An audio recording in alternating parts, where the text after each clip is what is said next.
So I wanted to pivot a little bit and talk about your book, Colors Behind Clouds, which, can you tell us when you wrote that? I only read it recently, but I know it was maybe a year older than that. When did you write that, and what was the impetus for that? I wrote it when I was 15. Okay. So I guess it's about a year old. Yeah. So what motivated you to write this? Because the thing I found most appealing about it is the level of self-awareness that you had. I know a lot of adults who don't know what they're about, but you were so clear about who you are and what your struggles are and how you're trying to deal with them. And I really, really admire it, especially in someone so young. So talk to me a little bit about what that was like and how you felt about putting it down for everybody else to be able to read and sort of understand your perspective. Um, so when I was reading it, I was kind of going through a hard time. Right. When I was writing it, I kind of went through a hard time because I wrote about this in the book. I started telling I told a group of girls and one of my friends who was in the group of girls about my autism. And because like I wanted them to know about it, just to know, because in the book I talked about like forcing myself into a group, and I wanted that to let them know and start letting people know, hey, it's a little bit difficult. Social situations aren't my strong suit. I wanted to just let people know that. Mm. And when I did tell them, it felt better. Okay. And that made when I started to tell people about it, it made me more focused on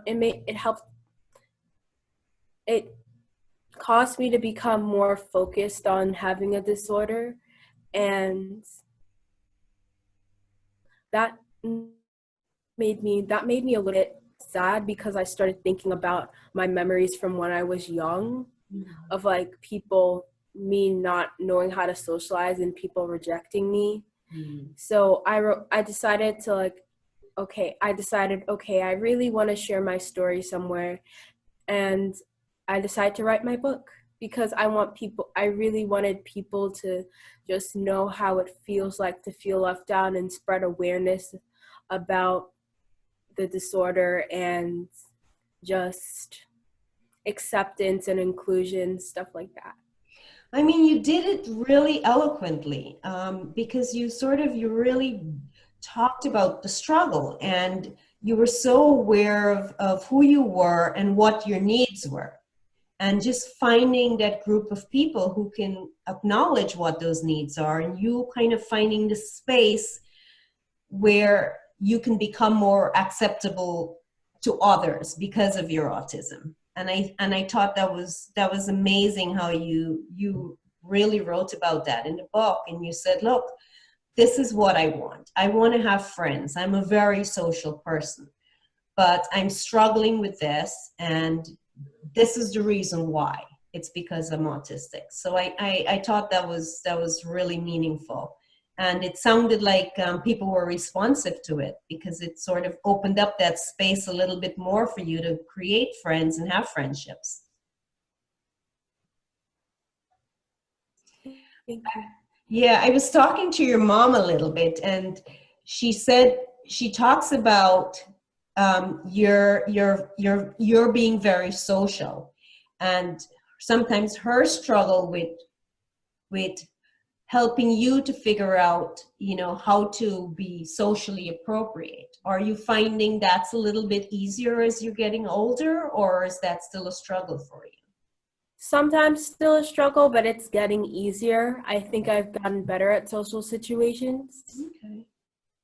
So now, do you lead with, when you meet people and you're starting new friendships, do you lead with I am autistic, or I have autism, or do you sort of let it unfurl as the relationship goes on? And when something happens, then you use that as an identifier for why something happens. How do you handle it? Well, um, Most people kind of know that I'm on the spectrum because I've been open about it. Mhm. So I don't feel the need to say anything, but and nothing has really, as I made new friends, nothing has really happened, and I've tried not to like use having autism as an excuse for like doing anything that isn't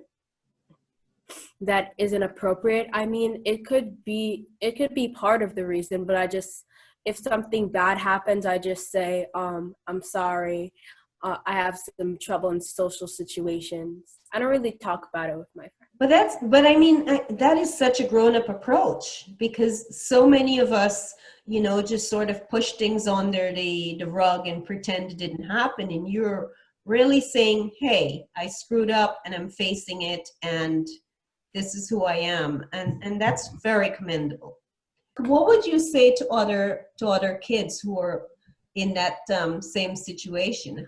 What are some two items of advice that you would give to them of how to handle social situations in which they might be I uncomfortable, would others say might to be?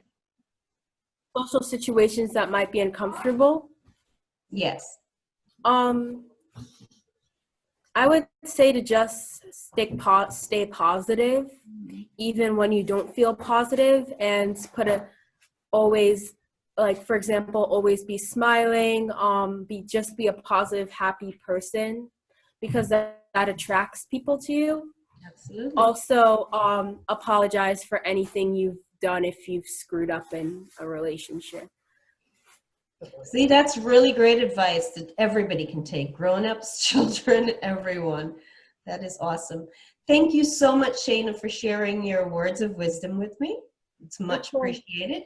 I'm Debbie Goddard from the Community Support Network, and my guest today was Shana Belfast, who was talking a little bit about what it's like during the coronavirus and about her book, Colors Beyond the Clouds. Thank you so much, Shana.